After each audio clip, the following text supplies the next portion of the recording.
Olá, telespectadores da TV FIB, canal Universitário de Bauru. Estamos no ar com mais uma edição do Mundo Acadêmico. O Mundo Acadêmico tem o prazer de receber hoje em seus estúdios o professor mestre Luiz Carlos Gonçalves, que é professor aqui da FIB de vários cursos, né?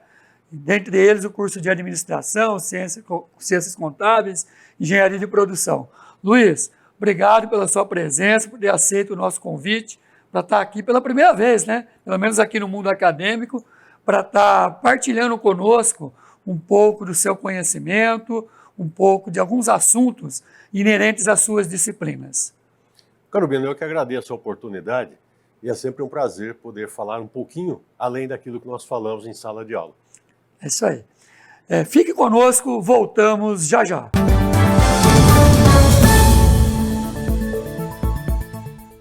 Vestibular 2023. Inscreva-se fibbauru.br.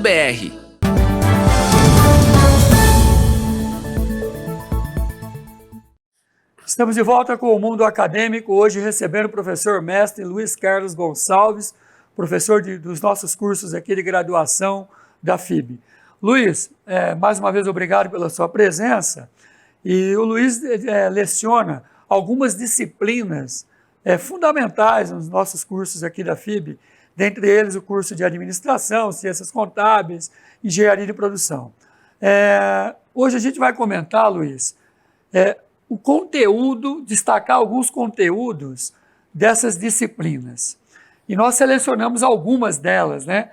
Já que o Luiz também tem um livro escrito de matemática financeira, né, Luiz? O Henrique vai estar disponibilizando esse link, né, para quem quiser comprar o livro editado pelo professor Luiz Carlos, de matemática financeira, que é um livro muito bacana, bem simples, né, bem didático. Então, a oportunidade também dos nossos telespectadores estar comprando, adquirindo esse livro aí, de uma maneira bem simples, aprendendo a matemática financeira. Mas retomando ao nosso assunto, nós vamos falar um pouquinho de algumas disciplinas e alguns temas centrais dessas disciplinas.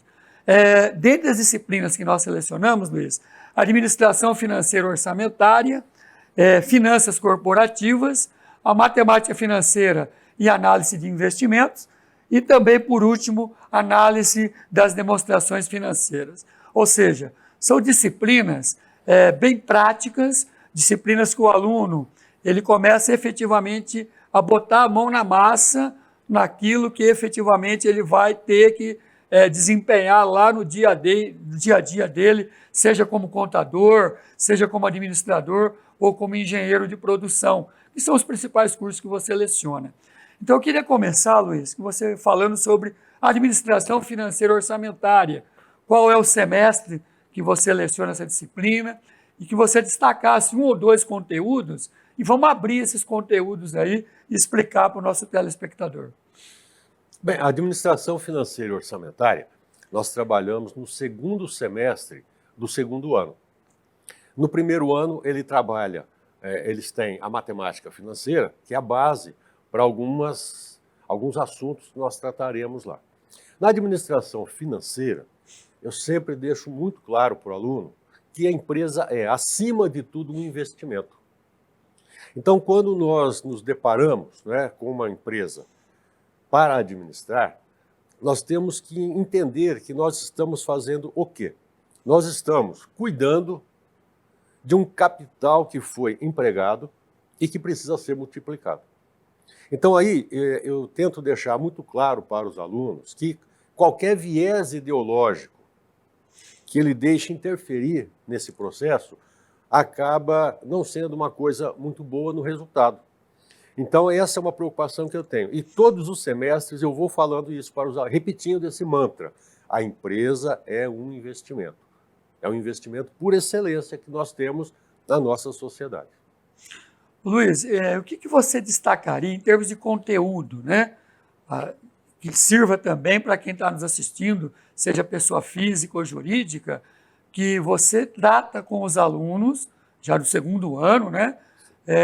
Em administração financeira orçamentária, que você julga importante? Bem, nós começamos fazendo uma abordagem do curto prazo, do capital de giro, Certo. a obtenção do capital de giro, a avaliação da empresa na geração desse capital de giro. Em seguida, o aluno já tem um contato prático com o orçamento de caixa. Como fazer o orçamento de caixa, para que serve esse instrumento, né? Em seguida, aí ele vai entrar, então, no orçamento operacional. Nesse orçamento operacional, o que eu destaco para os alunos? Porque nós sempre falamos, né, a importância do interrelacionamento das disciplinas. Então, o aluno aprende o seguinte, por que ele aprendeu análise de custos? E como que ele vai aplicar isso no orçamento? A análise de custos vai levar, então, a elaboração do orçamento do custo de produção. Por que a área de marketing faz as projeções de vendas? Ele aprende a utilizar essa projeção de vendas para fazer o orçamento, projetar as receitas. Essa projeção de vendas, ele aprende a fazer a projeção de produção que vai levar ao custo da produção, à necessidade de matéria-prima, necessidade de mão de obra e os demais custos que estão envolvidos no processo. Então, é uma disciplina eminentemente prática, onde ele tem novos conceitos, busca os conceitos já estudados e aplica na elaboração do orçamento. Eu imagino que deva ter instrumentos, né, que você ensina para os alunos de elaboração, por exemplo, do orçamento de caixa, que é muito importante. Principalmente o pequeno empresário, ele tem deficiência nisso, né? Eu queria que você trabalhasse o orçamento de caixa. Como é que orientação que você dá aí, tirando da sua disciplina de administração financeira, para o pequeno empresário, o cuidado que ele tem que ter? Eu procuro trabalhar de forma que o aluno ele faça, a partir do zero, o seu orçamento. Então, Certo. o que ele aprende? A empresa ela tem políticas de concessão de crédito, de prazos de pagamento. Para que serve isso na hora de fazer o orçamento de caixa? Para ela distribuir, ao longo do tempo, os recebimentos Ingresso das de vendas, recurso. o ingresso de recursos. A política, a empresa, ela tem política de compras, Perfeito. prazos de pagamentos, descontos. Como que vai ser aplicado isso? Quando nós fizermos a projeção das compras, nós já vamos projetar as datas de pagamento. 30, 60, 90 dias, 30, 60. etc. E aí, essas projeções dos recebimentos e dos pagamentos vai mostrar para o aluno que em determinados momentos ele vai ter uma sobra de caixa, em determinados momentos ele vai precisar de recursos para completar o caixa. Então, como que ele vai trabalhar a necessidade de buscar recursos de terceiros, financiamentos, empréstimos de curto prazo, coisas assim. Capital de giro. Capital de giro. E até, se for o caso, botar a mão no bolso aí no particular para poder pegar, né? Exatamente. De Vai ter que avaliar isso. repente, é melhor do que ir para o sistema financeiro buscar recurso aí, hoje a juros muito altos, né? Em decorrência da Selic, que hoje está 13,75. Legal, eu acho que isso é uma recomendação importante para o pequeno empresário, saber os recebimentos e os pagamentos, isso tudo fluxogramado, tudo balizado, para saber que dia que ele vai ter recurso, que dia que ele não vai ter, que dia que ele vai ter que buscar isso no capital de giro, né? Seja de terceiro ou próprio, né? Carolina, mas eu gosto sempre de contar para os alunos algumas histórias que aconteceram. Uma época, um aluno me chamou... Fica à vontade, aqui esse é o momento, Luiz. Uma época, um aluno me chamou, o pai dele era proprietário de um negócio aqui na cidade. Meu pai queria conversar com o senhor. Eu fui lá, professor, é o seguinte, eu não sei o que acontece comigo. O meu produto é um produto que eu vendo bem, o meu cliente paga certinho e eu nunca tenho dinheiro. Eu falei, se você tem um produto que você compra e vende, o seu cliente compra e paga, né, e você não tem prejuízo, ele me mostrou a formação de preço dele, estava tudo certinho. Uhum. Então, vamos dar uma olhada no seu estoque? De fato, ele tinha um item que estava sobrando, ele ia levar alguns anos para vender aquilo lá. Alguns anos. Aí eu falei, mas por que você tem esse item, assim, uma quantidade tão grande? Ele falou, sabe o que acontece?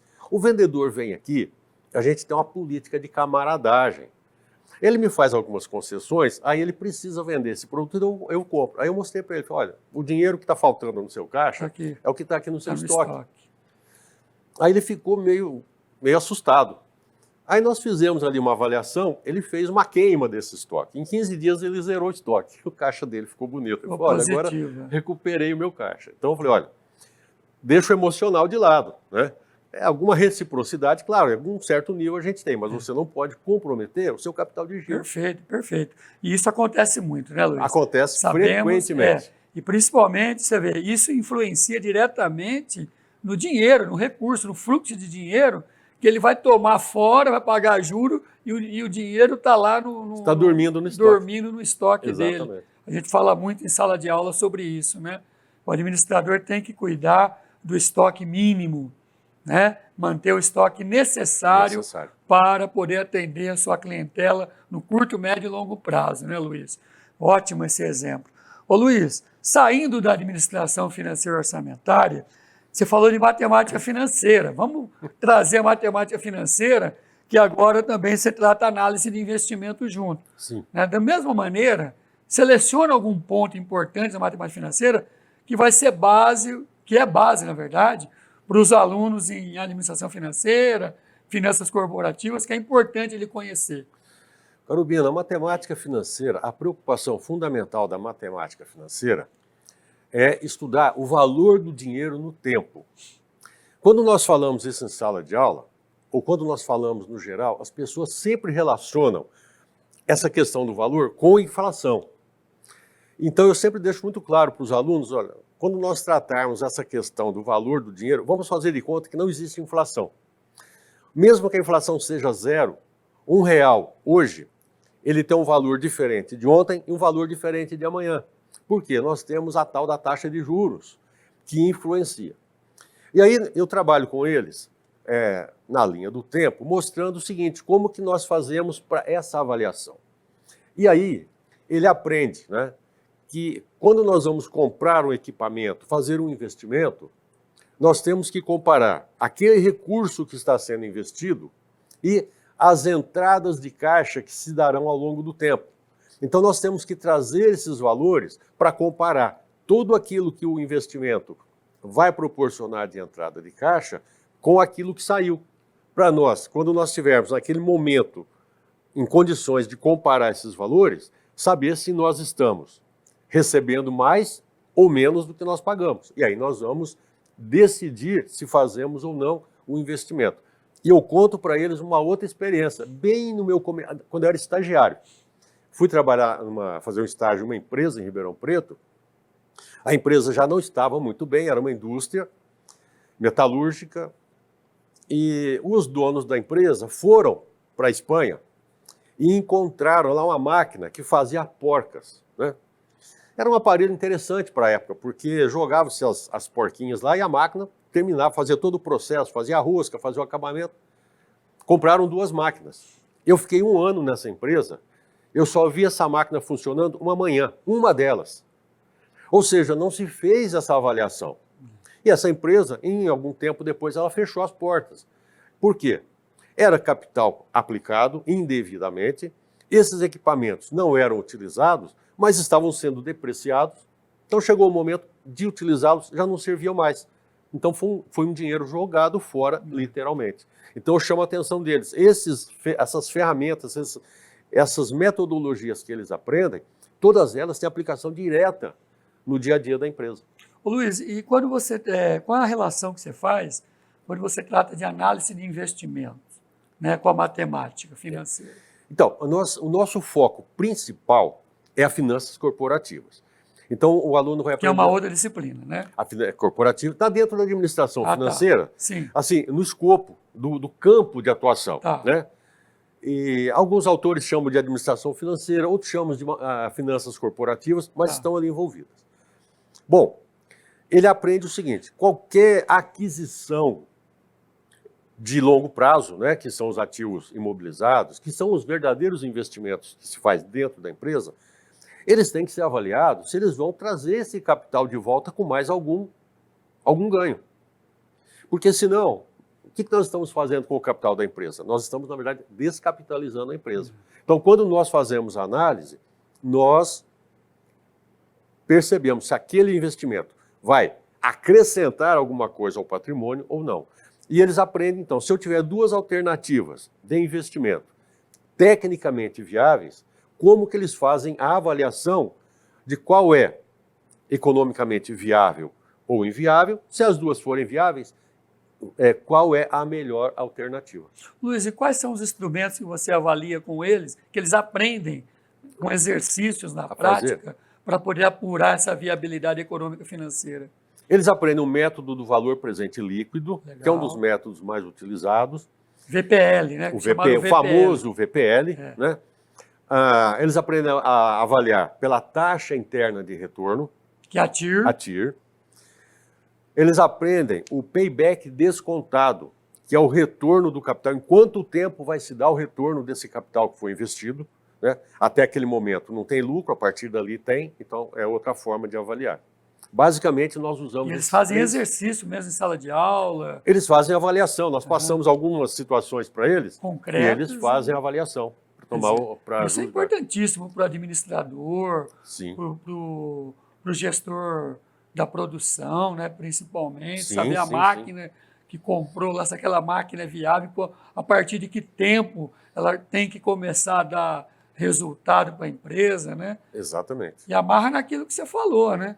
Vou comprar um bem, esse bem vai ficar lá e não vai trazer nada para a empresa. A partir de que momento, na linha do tempo, ela tem que começar a dar resultado para a empresa, né? Senão, por que eu estou pegando dinheiro do caixa ou até, às vezes, no mercado financeiro, fazendo um contrato de Finame, por exemplo, pagando juro, exatamente, uma taxa de juro alta, e a máquina não está dando resultado, né? Vai de encontro com aquele exemplo que você deu anteriormente, né, Luiz? Bacana, isso é muito importante. Os alunos já aprendem isso no segundo ano. No primeiro semestre do segundo ano. No terceiro semestre que ele está aqui, ele já está aprendendo isso. Ou seja, está botando a mão na prática, entendendo na parte do aspecto financeiro, como os cuidados que ele tem que ter, sabendo usar instrumentos como a TIR, VPL, né, que é o que o mercado usa, né? Sim. Perfeito. E aí, Carolina, só completando, ainda em matemática financeira, ele aprende também a avaliar, né, quando um capital é emprestado, o quanto ele vai dar de lucro. Ele aprende os métodos de amortização de dívidas. Então, o saque, ele aprende o price, ele aprende... Que é na matemática financeira. Na matemática financeira. Ele aprende o seguinte, dentro da prestação que ele paga, uma parte é a devolução do empréstimo, que é a amortização, e uma parte é o juro. Ô Luiz, isso é legal, porque eu sou do mercado financeiro, né? E o cliente, ele chega para nós e não sabe qual é o método ideal. Eu uso saque ou uso price? Rapidinho, Luiz, explica para o telespectador qual é viável em qual momento. Rapidinho, então. Dá um exemplo prático aí para o telespectador. A questão é o seguinte, no sistema de amortização constante, que é o saque, essa parcela de devolução do empréstimo, que é a amortização, ela é sempre igual, a mesma. Parcela fixa. A amortização. Isso, amortização. Agora, cada vez que você amortiza, você diminui o saldo devedor. Então, no saque, a parcela de juros que você paga em cada prestação, ela vai decrescendo. E como que é formada a prestação? A amortização mais os juros. Então, você começa pagando um valor que vai diminuindo ao longo do tempo, o valor da prestação. Porque os juros vão diminuindo. Ou seja, paga primeiro o juro. Você paga uma parcela maior do juro no começo e no final paga menos juro. Você paga uma parcela menor. Ou seja, para quem empresta dinheiro melhor, ele pega o juro primeiro e depois ele ele garante o juro primeiro na frente do principal que ele emprestou, não é isso? Exato. Agora o sistema francês ou tabela price, o que acontece? Você calcula uma prestação fixa ao longo do tempo. Da primeira à última prestação, ela é fixa. Aí, como o juro é calculado sobre o saldo devedor, o primeiro juro você calcula sobre o total da dívida que você tomou emprestado. Prestação menos o juro, o valor da amortização. Então, com o passar do tempo, tem uma mudança dentro da estrutura da prestação. Vai aumentando a parcela de amortização e vai diminuindo a parcela de juros. Dentro da estrutura, o valor da prestação é sempre o mesmo. E o saldo devedor vai diminuindo. Vai diminuindo. Mas a base de cálculo da parcela é sempre o saldo devedor. O saldo devedor anterior. Então, você pagou uma prestação, você diminuiu o saldo devedor. Na prestação seguinte, o juro é calculado sobre esse saldo devedor, já é uma parcela menor. Se a parcela do juro é menor e a da prestação é fixa, vai aumentar a parcela de amortização. Perfeito. Então, Luiz, você amortiza menos no começo e mais no final. Luiz, como profissional técnico que você em que momento você recomenda saque ou saque, uma metodologia saque, em que momento você recomenda o price? Aí é uma questão, aí você entra muito no campo da finança pessoal. Isso. O indivíduo está tomando ali uma prestação, é uma coisa psicológica, viu, Caro Bento? Porque o efeito prático É o mesmo. é o mesmo, né? Ele vai pagar. Mas sob aspecto comportamental, Então, o comportamental é ele não tem o risco, ele não se sente ameaçado, ele sabe exatamente quanto que ele vai pagar, da primeira à última prestação, no sistema price. No price, é verdade. No saque, ele fala assim, eu vou pagar mais aqui, eu vou diminuir lá na frente. Quando a gente faz... É comportamental. Quando nós fazemos a análise, nós podemos ver onde que um ou outro tem alguma vantagem. Vai depender do prazo, da taxa de juros, coisa e tal. Pode ser que dê uma vantagem. Um outro método, em cada situação, a gente faça cada caso concreto. Cada caso concreto. Perfeito. Mas é muito bacana isso, por isso que eu chamei você para explicar, porque eu vivencio isso no dia a dia na instituição financeira, né, no mercado financeiro. As pessoas não têm conhecimento e ficam em dúvida. Aí você tem que detalhar. E esse é um momento importante desse detalhamento. Você acabou dando uma aula aí, né? Explicando a quem eu agradeço bastante. Ô Luiz, e para finalizar, o tempo está voando, né? Voando, é isso. Tempos fugem, né? Ô Luiz, análise e demonstração financeira, essa disciplina importantíssima, sintetiza para nós, parece, se não me engano, é no quarto ano, né? Primeiro semestre do quarto ano. Primeiro semestre do quarto ano. Os alunos já estão no pé na estrada quase, né? Já se julgam administradores, né? Já se julgam contadores. E aí, o que é uma disciplina, inclusive nós temos em nível de pós-graduação, onde a gente trabalha no aspecto mais avançado, né? Mas explica para o telespectador essa disciplina, análise das demonstrações financeiras, Luiz. Caro Bento, a contabilidade ela é uma linguagem. Então, essa linguagem tem que ser interpretada. Quando nós fazemos o processo de análise, é exatamente entender o que aqueles números do balanço estão dizendo. Quando nós olhamos um balanço assim, para nós que temos alguma experiência... Friamente, vamos dizer. Nós que temos alguma experiência, nós fazemos essa análise rapidamente. Quem não tem, não sabe. Fica perdido, ativo, passivo, exatamente. patrimônio líquido. Ali a análise vai nos dizer o seguinte, como está a capacidade de pagamento da empresa, como que está o retorno desse investimento, né? O lucro que ela apresenta, o que significa em relação ao total do investimento da empresa. Ou seja, nós interpretamos a situação econômico-financeira da empresa. Naquele momento X, lá naquele momento em que foram feitos. Importante dizer que o balanço é estático, né, Luiz? O balanço é estático, ele é encerrado, ele mostra a situação da empresa num determinado momento. Perfeito. Né? E, evidentemente, os indicadores, eles nos permitem ter uma visão dinâmica, quando eles trabalham com saldo inicial, saldo final, coisa assim.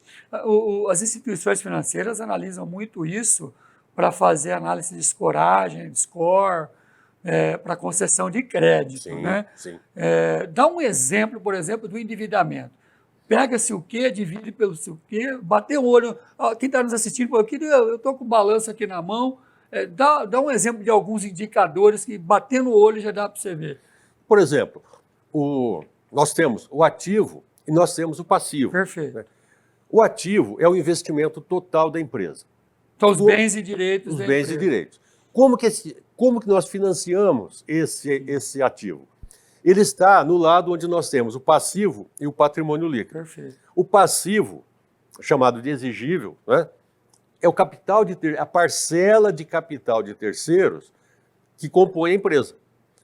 E o patrimônio líquido é a parcela de capital próprio da empresa. Do dono do negócio. Do dono do negócio, o que foi gerado pela empresa ao longo do tempo. Então, quando nós olhamos o total do passivo, nós temos o total do capital. E é por isso que o total do passivo e patrimônio líquido é igual ao total do ativo, né? Pelo método das partidas dobradas. Perfeito. Quando nós comparamos o exigível com o patrimônio líquido, nós temos o quê? O percentual de endividamento em relação ao capital total então, você pega ou o capital total próprio. do exigível, divide pelo... Você pega o total do exigível, você divide, por exemplo, pelo total do patrimônio líquido. Você acha qual Total do passivo. Do passivo. Qual indicador que você acha? Você tem o índice de participação de capital de terceiros. Perfeito. Esse é um exemplo. Aí perfeito. você faz a divisão do capital próprio, que é o patrimônio líquido, pelo total do passivo, você tem um índice de participação do capital próprio. Legal. Né? Que é importantíssimo. Isso. Aí vem a pergunta, o que é melhor, né? Não existe uma regra básica, você tem que comparar a capacidade de pagamento da empresa com esse grau de endividamento, para saber se ao longo do tempo, aí nós temos os índices de liquidez de curto prazo, nós temos o índice de liquidez geral. A empresa tem condição de saldar essas dívidas no longo prazo, né, que aí você vai ver se essa estrutura de capital é a melhor ou não. Foi para encerrarmos, Luiz, agradecer especialmente a sua presença aqui, que foi extremamente didática, né? Importante para quem está nos assistindo. Fecha de uma maneira rápida, Luiz, algumas recomendações pontuais para o empresário que está nos assistindo, para o pequeno empreendedor que está nos assistindo e para a pessoa física também, os cuidados que ele deve ter nesse conjunto de disciplinas que você salientou, que você leciona aqui na FIB. Bom, uma regra que vale tanto para o pequeno empresário como para a pessoa física é essa, observar o fluxo de caixa, né? Comparar sempre a entrada de recursos com a saída, nunca, né, deixar sair mais do que está entrando, né, porque acaba criando um endividamento. E para o empresário, a recomendação é o seguinte, nunca misturar, né, a vida pessoal com a vida empresarial. Isso acontece muito, né, Luiz? Acontece. E é o que leva muitas empresas a situações difíceis. E eu vou dizer mais, eu pessoalmente considero mais fácil a administração financeira de uma empresa do que a administração pessoal. Na empresa você tem uma impessoalidade, uma frieza no tratamento das coisas. As finanças pessoais, há uma série de demandas suas e da família, né? Então o impacto psicológico nas suas decisões são muito intensas. Perfeito. Então sempre tem um parâmetro, né? O quanto eu posso gastar e quanto que eu devo, né, guardar na medida do possível, né, para uma eventualidade futura aí. Legal, ótimo. Essas recomendações foram importantes. Você deu uma verdadeira aula, né? E outros momentos vão surgir de você estar aqui. Você já está convidado para voltar aqui no mundo acadêmico. Como é gostoso, né, a gente discutir sala de aula, né? Foi o que nós fizemos aqui. Discutimos de maneira sintetizada 4 disciplinas suas que você leciona em 3 cursos, né? Contábeis, administração e engenharia de produção. Ou seja, e quanto isso é importante para quem está nos assistindo no dia a dia, né? Eu tenho certeza que quem está nos assistindo falou, caramba, quanta coisa eu não faço, eu deixo de fazer, que o professor Luiz Carlos salientou e observou para a gente aqui. Muito legal, eu acho o papel nosso aqui do mundo acadêmico é esse, é mostrar para o telespectador o que a gente produz aqui dentro da FIB, né? Que é um ensino de qualidade, né, Luiz? Exatamente. Legal, obrigado mais uma vez, Luiz. Tá ok? Obrigado. E assim estamos encerrando mais uma edição do Mundo Acadêmico. Obrigado pela sua preferência e audiência. E até uma próxima oportunidade. Tchau!